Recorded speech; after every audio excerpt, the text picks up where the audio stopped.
So the framework that I'm most familiar with is the three R's. So that stands for recruitment, retention, and revenue.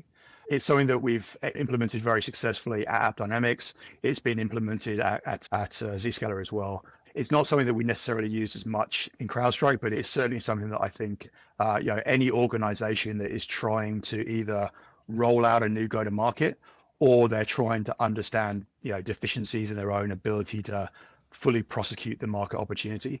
Those are the three real core tenets. So making sure that we have great people, obviously that's addressed by the recruitment.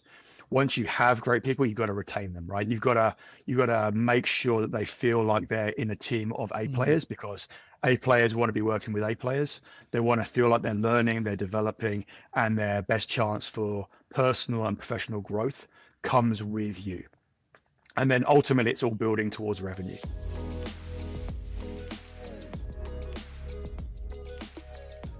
Welcome to the High Performance Sales Leader podcast. And today our guest is Dan Elding. He's the Managing Director of Wingman Enablement. And before that, he was the Director of Revenue Enablement at CrowdStrike, before which he was at Zscaler. But he started his career with IBM in technology, then moved into value consulting at AppDynamics. And from there, he went into revenue enablement. So he has a unique perspective around people, process, and problems. And he's going to walk us through how some of the best teams are built. So Daniel, thank you so much for joining me today. Absolute pleasure, Pree. Fantastic. All right.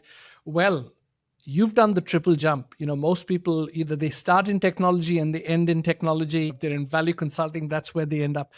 But you've swapped lanes. And so I know for a fact that you've got a very unique perspective. Walk me through those shifts that you walked through from IBM through to CrowdStrike. Sure. So I guess my background is probably quite interesting because I actually did a business and computer science degree. It was a very unusual combination.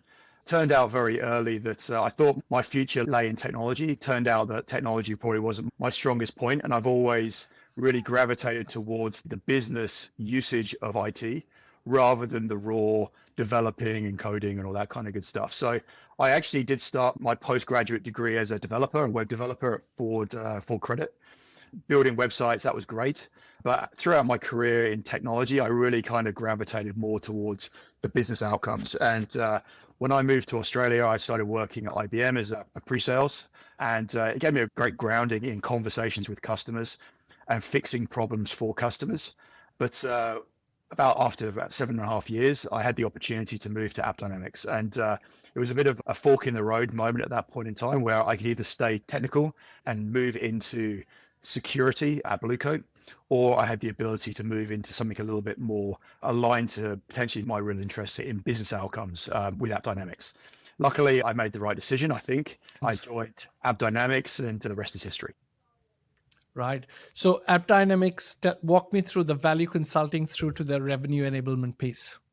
AppDynamics was doing something really interesting and really different. It was a really disruptive technology, about 9 years ago. For people who don't know AppDynamics, it was a fairly young company founded by Jyoti, who was formerly from CA. And they were really building out this new way of understanding the impact of IT on business. So it was an application performance management company that really looked at if something goes wrong in code, if a website is unavailable, if an application can't run, what does that mean to the business? What does that mean in terms of revenue? What does that mean in terms of people's productivity? What does that mean in terms of brand damage? I had the opportunity to join the ANZ team, or the APJ team as it became, right at the very beginning, where we didn't have a value consulting capability. We had been doing occasional business value assessments from the US, but we didn't really have that capability locally in APJ. My VP at the time, Gene Kavanagh, identified that as one of the most high priority hires for him as he was scaling out his team. And I was lucky enough to be given the opportunity to join that company.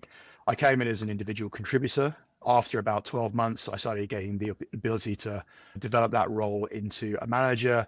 We hired a small team, and we really saw a huge amount of impact. That was on the shoulder, I guess, between AppDynamics being a pre-IPO company, that whole buzz around being a private company that was building to go public. and then being acquired by Cisco. At the time, we were acquired for, I think it was 17.3 times multiple. So it was the biggest acquisition in history at that point in time. So we rode that wave. We had some successes. And then as that journey kind of came to an end, I had the ability to move across into Zscaler. Zscaler was just at that point, they were moving away from their previous go-to-market strategy, and we were implementing something new and different and exciting, which was Medic and a value-based sell. I had the ability to go and join some former colleagues from AppDynamics who were building out this new sales enablement team. Or for Zscaler, I had the chance to be the first person on the ground in APJ, joining just as COVID kicked off. So my first new hire was actually one that I ran myself because we were going through this hypergrowth. We were hiring a huge number of new sellers and new SEs into the business, but we didn't have the ability to meet face to face. We didn't have a onboarding program. So it was all very much, to use a phrase that was often used at Zscaler, we were building the cockpit of the airplane as we were flying at 37,000 feet. So it was a very interesting sort of time to be in sales enablement and learning how to do sales enablement. Luckily, I'd had a great foundation from AppDynamics, but really learning what made people onboarded, what allowed them to be effective, what inspired them, and allowed them to really start prosecuting the opportunities. And great technology obviously helps sell itself, but you still have to have people finding the right problems, finding the right customers at the right time. Very nice. And so then through to CrowdStrike. CrowdStrike was an interesting one. So after 3.5 years at Zscaler, it was an interesting time because we'd built most of the things that were required to make Zscaler successful at that point in time, where we wanted to be rolling out MedPig. We were rolling out a value process or a sales process. We were rolling out a value framework that really allowed us to connect in a new way with our customers and help them solve big business problems. After 3.5 years, my team had grown to 5. So from just being an individual contributor, I was the director of sales enablement in APJ. I had a team of about 5, fantastic team working for me, small, but really delivering a lot of impact. But we'd grown massively as an enablement team. We were about 80 people as a company, and a lot of the big problems have been solved. I do enjoy the ability to really find problems and solution for them rather than just maintaining the status quo. At that point in time, a really good friend of mine who I'd worked with both at IBM and almost joined at Blue Coat tapped me on the shoulder. So Jeff Swain tapped me on the shoulder and said, look, now would be a great time for you to come over and help me effectively implement MedPick at CrowdStrike. Whether they'd been looking at what Zscaler was doing or they just knew about the sales process and this new way of executing a go-to-market that's going to really add control and rigor and really produce a repeatable recipe for success. CrowdStrike decided they wanted to go down this pathway of value-based selling and the MedPick. Jeff asked me if I'd be interested in coming over and helping him operationalize MedPick for his team. It was a great opportunity to go and join someone who I really respect and have partnered effectively with for many years. Seemed like a great time to take the leap and really effectively start from the ground up again. Well, what a journey. And you've worked with some incredible, iconic companies who are clearly after a high level of growth, have made a lot of investment, and obviously need their sellers to be able to execute at a level that will deliver those numbers. And I know a lot of people that you've mentioned and, aware of both some of the successes and the challenges. So I guess most importantly, let's jump right in by tell me what are some of the key elements or the building blocks of successful teams. What do you see that is common in them? So I think if I was to think back to the best sales team I've ever been in, it would have to be AppDynamics. So I don't probably think I appreciated just what an amazing sales organization it was until I actually left it. And the lessons that I've learned from my time at AppDynamics, 4 years at AppDynamics, have continued to really pay dividends ever since. And the last 5 or more years that I've been doing sales enablement have really been anchored in the foundations from AppDynamics. My former VP, Jim Kavanagh, used to say, it really is a PhD in selling, the AppDynamics journey. And it has been very much true in my instance. But I think if you think about what makes a great sales team, obviously it starts with a great product. You have to have a great product for you to be able to have relevance in the market for customers, for partners, for time to be given to you and your story versus everyone else who's competing for time and money and budget.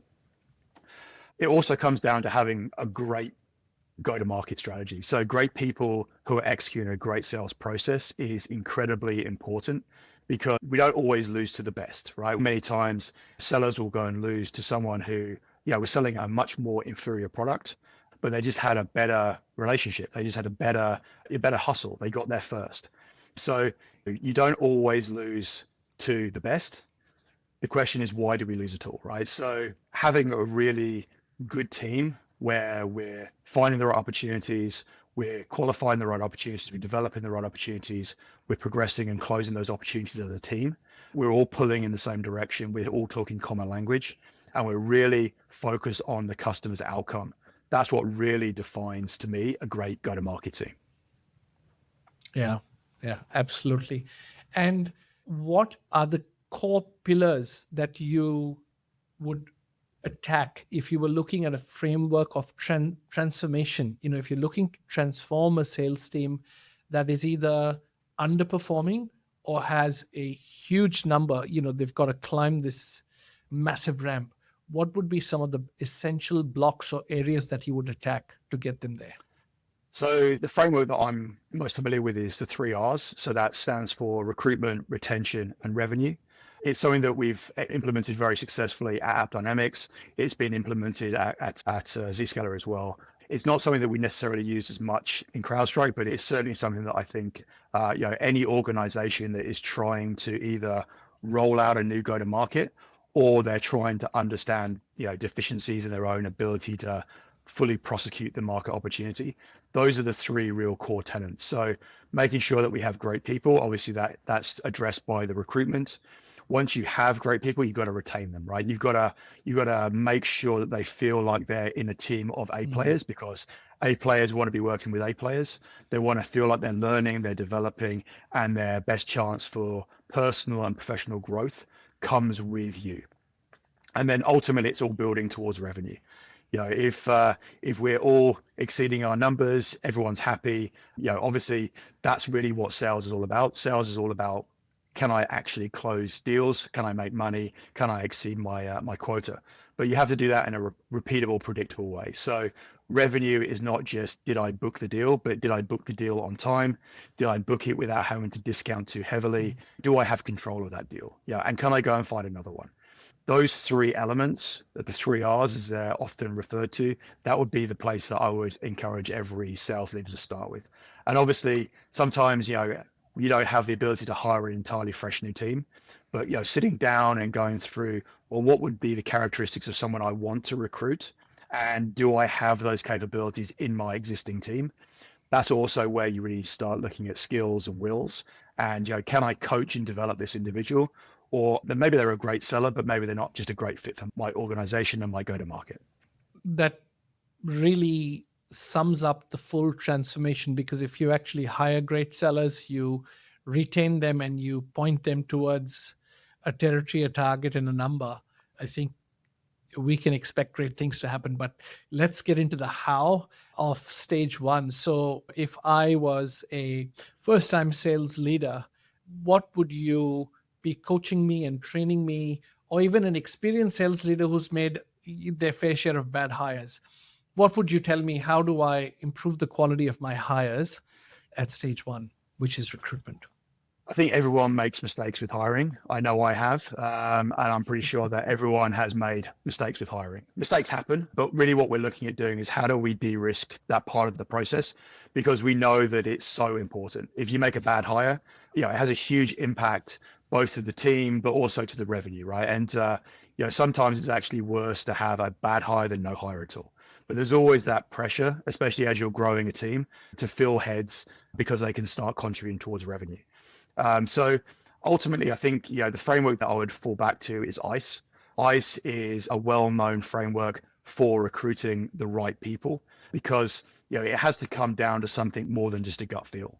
We have to know, what are we looking for? And we have to train our leaders, right? So If a leader doesn't know what they're looking for, what they do is they typically hire people who look like them or sound like them or they've worked with before. Doesn't necessarily mean they've hired the best. Even if they're great sellers, they may not be a great fit for the product, the culture, whatever it might be. So ICE is really setting out to define the criteria for what a great hire is going to be looking like. So, that ultimately starts with intelligence. So is this person smart? Do they have the capabilities mentally to be able to thrive? Obviously, you can't teach intelligence. So it's a very good filter to look for, first of all. If they could have all the other characteristics, although some people might argue that if they're not intelligent, they can't. But regardless of that, if they're not clever, they're going to struggle. So do I really want to be investing my time and my resources in this person versus somebody else? And the answer is almost certainly no. The second one is going to be their characteristics. So their character, are they in for a fight? Do they want to put in the hard yards? Do they have the grit and determination to really dig in and be successful? Because especially when we're talking about value, typically means the company is doing something disruptive, right? We're doing something different. We're not just selling the same solution to the same customers. We're selling a new way of fixing a problem. And that's one of the things that's so exciting about whether it's CrowdStrike, AppDynamics, Zscaler. There's many other great technology companies out there. Wiz is another example. Obviously, they're doing things that are different. And because it's different, it's hard, right? So you typically have smaller resources or fewer resources. You're having conversations with customers who don't understand how to actually fix the problem in the right way. So it's always going to be a struggle. There's going to be more bad times than good times, especially at the beginning, until you get that traction. So you need to have people who are prepared to dig in, and they're relishing the fight, not just tolerating the fight. So having that character is super, super important. The third one is coachability. So I've seen it many times where we hire great reps who've got a great history of selling. They work for fantastic companies, but maybe they don't actually have the characteristics that we're looking for. And those characteristics also mean you have to be adaptable. You have to learn. You have to embrace the fact that there's always more, there's always new things to learn. There's always more improvement. There's development that you can have. It doesn't matter if you're a 5-year rep or a 20-year rep. There's always something else you can learn. You can refine more and more. Coachability is really around taking on feedback, however uncomfortable it might be, and internalizing that and thinking about, well, did I actually do something that I could improve on? And if I did, am I going to take it personally? Am I going to sulk? Or am I actually going to embrace that and say, maybe there's a better way of doing things?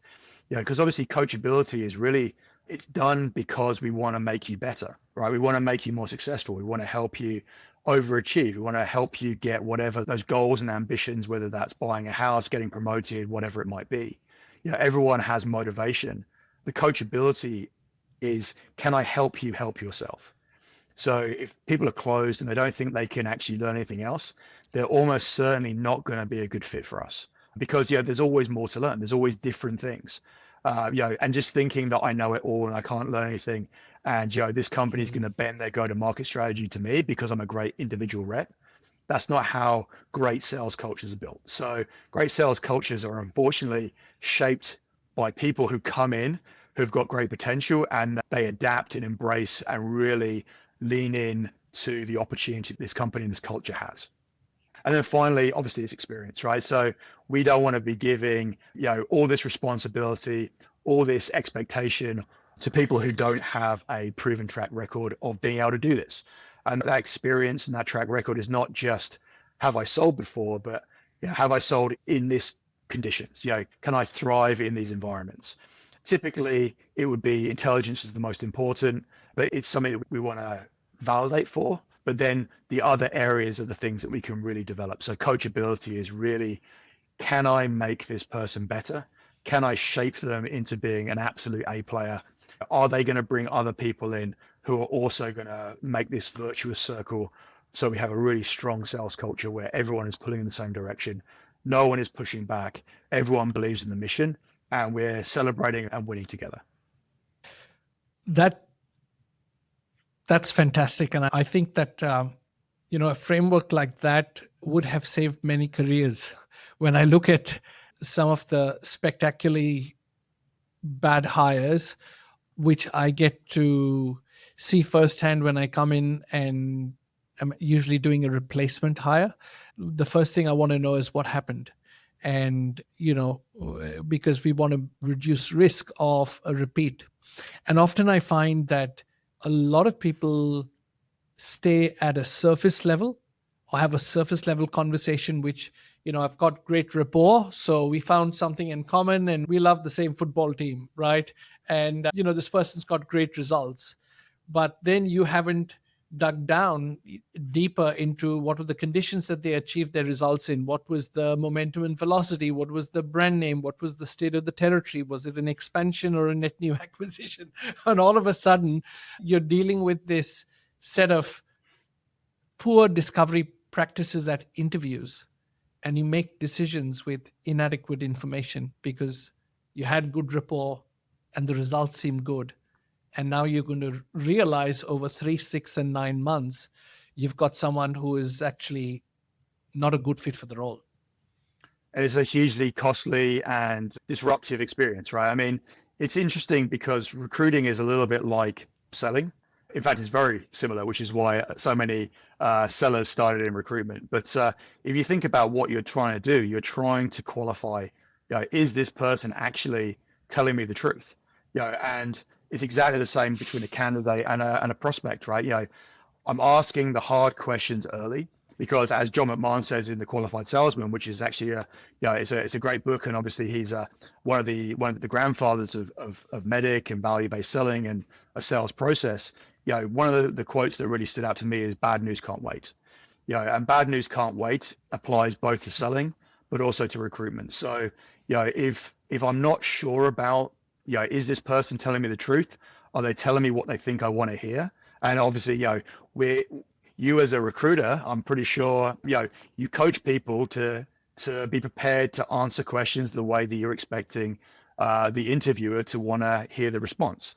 So superficial surface level responses don't always allow you to get a good read of, is this person telling me the truth, or are they just telling me what they want to hear? It's one of the hardest things that reps have to deal with as well, which is asking the hard questions early, qualify as hard as possible, look for reasons not to progress the deal, look for reasons not to hire this candidate, even if you haven't got a strong pipeline. But again, going back to the whole pipeline generation situation, pipeline is always the solution to pretty much any problem you have, whether that's in recruitment or whether that's in actual selling. Having a strong pipeline gives you the confidence to qualify out of a bad candidate or a bad deal and go and find a good candidate or a good deal. I'll give you a very short anecdote from one of the sales leaders I used to work with, both at AppDynamics to a degree, or he certainly was at AppDynamics, and a little bit at Zscaler. So Mark Pete, based in EMEA, incredible sales leader. Unfortunately, I didn't get a chance to spend a lot of time with him. I spent a little bit of time with him, and some of the lessons I learned from him still resonate with me today. I remember I was trying to hire someone in EMEA when I was looking after the international sales enablement business for Zscaler. And I put a candidate forward. I thought this person was a home run. And the feedback came back afterwards and said, it's a no for me.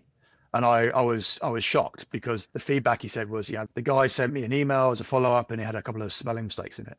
And there was a bit more to it than that. And I was like, this is ridiculous. Why would you throw away what potentially could be a great fit, great candidate, just purely because of this? And he said, look, when I sat down with him, he had a few spelling mistakes in his CV. He had some gaps in his story. He clearly documented what he thought I wanted to know. And I gave him some feedback and I said, look, there's some gaps here, there's some mistakes here. I want you to really think about the feedback and then come back to me at the right time. This guy thought that urgency was actually the right thing to do, but actually it was attention to detail. So it was, if you don't have attention to detail now, you're certainly not going to have attention to detail when you're in the job, because obviously everyone's got at their best behavior when they're going through that process of trying to get through the front door. So it was coachability. It was his character, because he wasn't actually embracing this and he wasn't internalizing it. And his rush to show willing was actually the thing that undid it. And it took me a little while. I had to sit down and really internalize it. And I was like, I don't understand what happened. And then I started thinking about it. It's like, he's 100% right. It's down to the details, because the details are the things that give him a gut feel that this is not necessarily the right candidate, even if he's articulating that he is. There were these tells And, to his credit, he was laser focused on the things that he thought were important, and he didn't compromise. And I think quite often we compromise and we make allowances and we go, maybe they didn't understand the question, or maybe they were just trying to show willing. But actually what it was is it's a failure to internalize, a failure to take that coaching on, and a failure to actually turn that into some kind of action that would allow me to progress. And it's a lesson that I've really internalized myself, and it really resonates to me even to today. Yeah. Very insightful. Let's move on and talk about the second part, which is the retention piece. What are some best practices that we can action in here to ensure that our reps are successful, they're selling, and not struggling to survive? Because that successful and happy reps stay. 100%. I think if you think about what most people are looking for from an employer, it is the opportunity to develop, and it's the opportunity to achieve their stated goal, right? So if you're in sales, obviously the number one success metric is, did I exceed my quota? Did I make money? Am I developing? But it's also, am I learning? Am I getting better? Do I have a career path? Am I better today than I was yesterday? Do I have the confidence that the skills that I'm learning now are going to set me up for the future? And I think all of those comes down to a couple of factors. The first factor is their leader, right? Is their leader able to inspire them? Are they able to build them up? Are they able to develop them into something better? And one of the biggest, I guess, weaknesses that I sometimes see in sales organizations is we don't teach leaders how to be great leaders.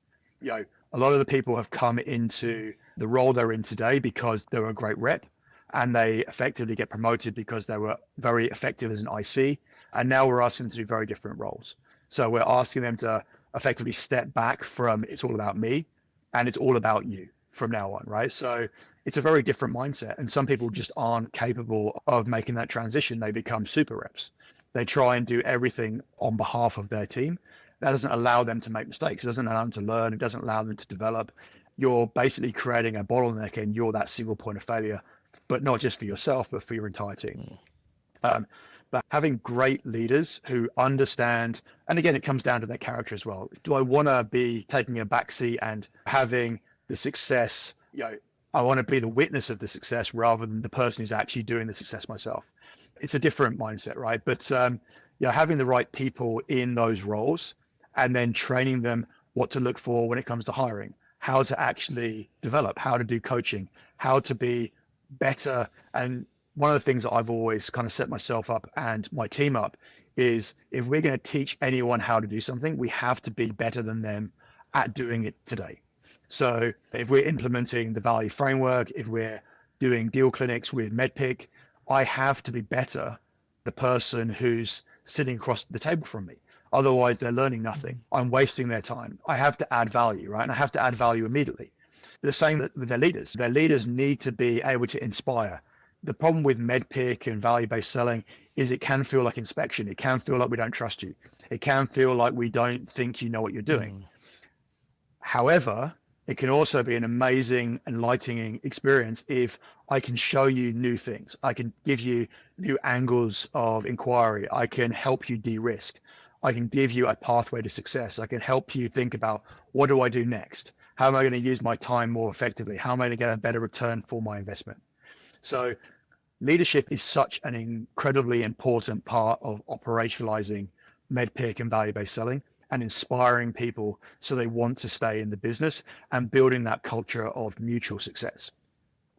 But obviously, we have to enable the team as well, right? So that's kind of really the second part of things. Once we've got great people and we've got great leaders and we've taught great leaders how to be great managers, great coaches, we also need to continuously reinforce the expected behavior, how to articulate my message to my customers, how to really identify needs when they're there. I mean, problems are temporal, they're transient, right? So the danger is that we're just waiting for opportunities to come to us. We have to be proactive. So we have to teach sellers what to go and look for. We have to make them think proactively. Why would a customer need to engage with me? And why would the time be now versus 3 months ago or 3 months in the future? So Yeah. there is obviously a big enablement element.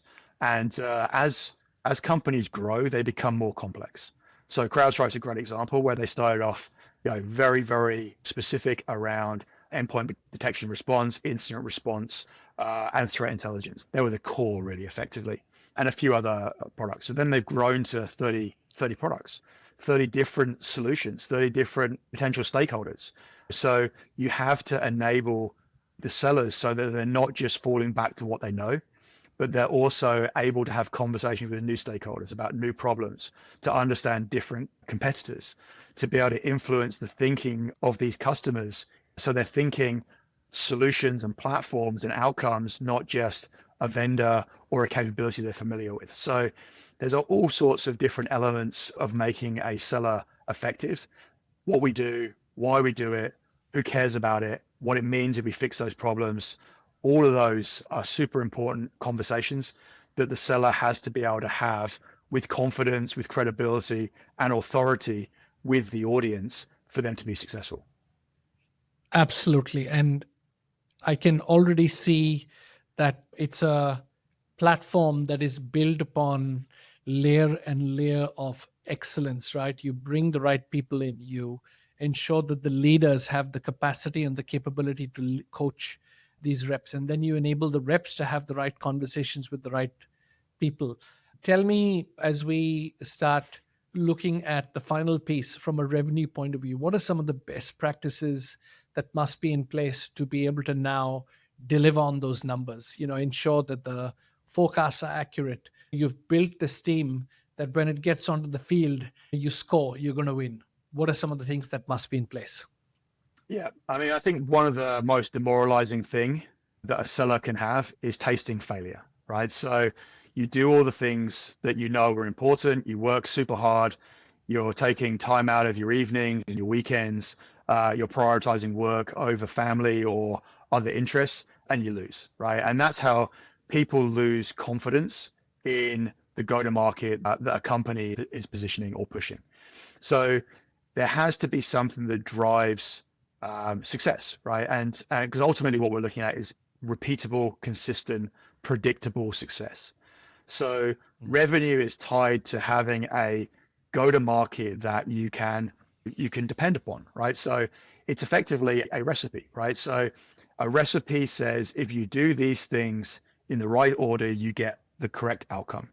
And every time I do that, doesn't matter how skilled I am, if I execute this with excellence, I do things in the right steps at the right time with the right people, with the right intent, I'll get the same outcome.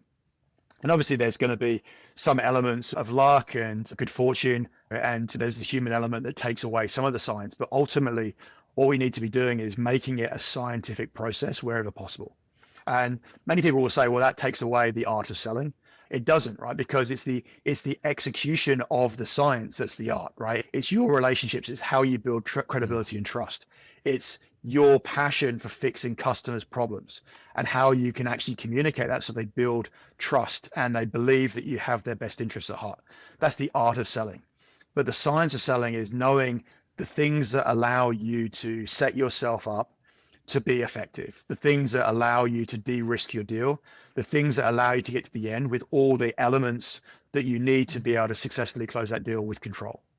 And that's really where, the sales process comes in. That's really where MedPick comes in. But ultimately it's where the leading indicators come in. So for anyone who's not familiar with the concept of a leading indicator, the leading indicators are effectively all the things that I need to have control of to have a sustainable, repeatable business.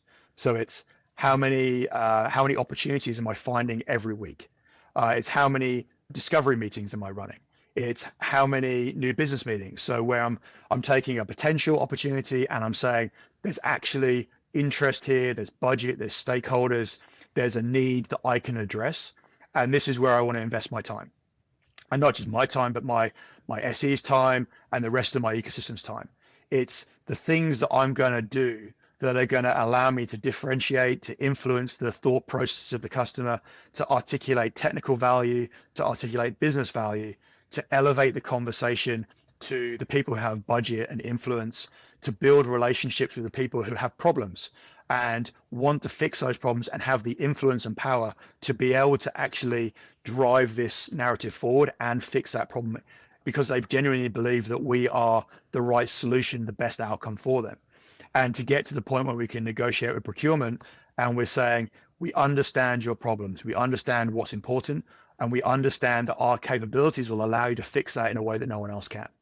Yeah, and that really is the science behind selling, or it should be the science behind selling, because no one wants to lose a deal. Everyone knows the elements that make a deal winnable or losable. But if you look back at where Medpic, and Medpic's not new, Medpic's about 25 years old. If you look at the sales process that wraps around Medpic and allows you to progress the deal, make sure that we're not getting ahead of ourselves, making sure that we're using the right levers to be able to have a technical conversation, to have a business conversation, to find the right stakeholders, to differentiate all these things. Again, this is not new. The leading indicators of looking at how do I not just find one deal, but how do I find the next deal. So I'm always working opportunities. I'm never chasing one bad deal because I don't have anything to backfill. I always have that predictability and linearity of my business. So I'm trying to avoid that hockey stick at the end of the quarter where everyone's panicking and procurement is going, we know it's the end of your quarter, so we're going to try and delay things and get more concessions and more price reduction or whatever it might be, better terms for us. It's all about how do I get control? How do I get control for this deal and every other deal? And that's really the essence of a great revenue generating business. The linearity of AppDynamics, the fact that AppDynamics was able to grow, I think it was 52% year on year in the last 9 months before we got acquired. The hypergrowth that Zscaler had. Admittedly, there were some tailwinds because of COVID and work from anywhere and people not being able to go to the office. But there was hypergrowth when you have control. When you're finding the right opportunities and you're finding the right number of opportunities, when you understand the things that actually allow you to qualify this deal is good and I'm going to invest time, versus burning cycles with people who will never engage with you on value. They're only ever going to have conversations around price. So all these elements of a great sales process underpinning the leading indicators, and then using Medpic to qualify that deal to make sure I get to the end and have the ability to say, this is a deal. This is a great deal. I can forecast this deal. It's not going to slip. I know exactly who's going to pay for this. I know why they're going to pay for this. I know exactly the consequences if they don't pay for this. That's really how a great revenue team is structured. Wow.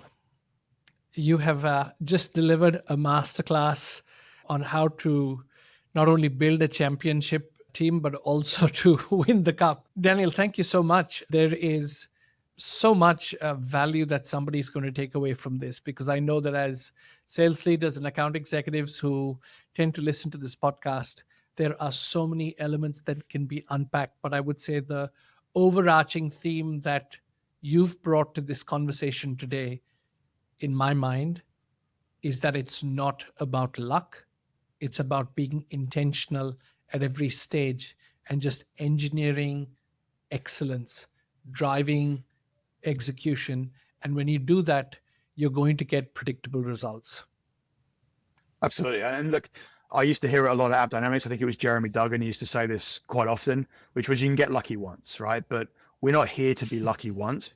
We're here to overachieve quarter on quarter on quarter, right? Because that's what the market's expecting. That's what we're expecting as a sales team. And that's what you're expecting individually, right? Because you don't want to just have one big deal and then have 2 quarters of famine.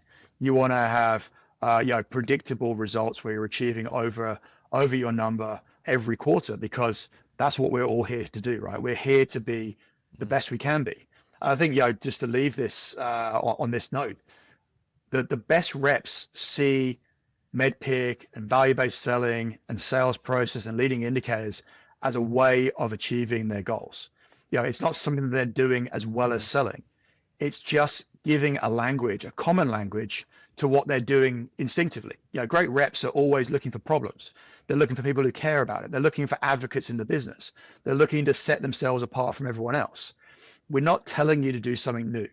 And that's, I think, the biggest mistake a lot of companies make when they try and implement a new go-to-market or they try and roll out Medpic, is they don't explain well enough to the leaders or to the reps what's in it for me, right? They don't explain this is not something new. It's not just administration for the sake of it. We're not just here to add complexity and red tape. We're here to try and make it scalable. We're here to make it repeatable.